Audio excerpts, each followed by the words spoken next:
കാരമുക്ക് താമരപ്പള്ളി ശ്രീ മഹാവിഷ്ണു ക്ഷേത്രോത്സവത്തിനോടനുബന്ധിച്ച് നടത്തുന്ന കലാസന്ധ്യയ്ക്ക് തുടക്കമായി.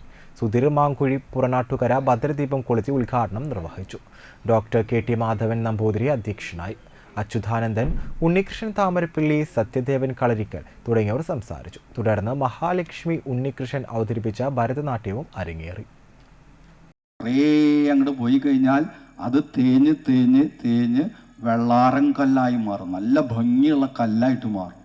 ഉരുണ്ട് നല്ല വെളിച്ചുണ്ടാവും.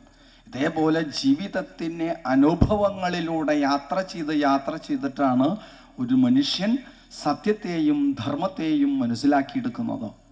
ചെറുപ്പത്തിലെ മനസ്സിലാക്കാൻ ക്ഷേത്ര ദർശനം ആവശ്യമാണ്. കുഞ്ഞു കുട്ടിയായിരിക്കുമ്പോൾ തന്നെ അമ്പലത്തിൽ വന്ന് പഠിക്കണം. വീട്ടിലെ അമ്മമാരും അച്ഛന്മാരും എന്ത് വേണമെന്നറിയോ? മക്കളെ അമ്പലത്തിൽ പോകണം, അല്ലാണ്ട് ഭക്ഷണം കിട്ടില്ല. അതിന് എന്താ വേണ്ടതെന്നറിയോ? കുട്ടീനെ ഓടിക്കുകയല്ല വേണ്ടത്, സപരിവാരമാണ് അമ്പലത്തിൽ വന്ന് തൊഴേണ്ടത്.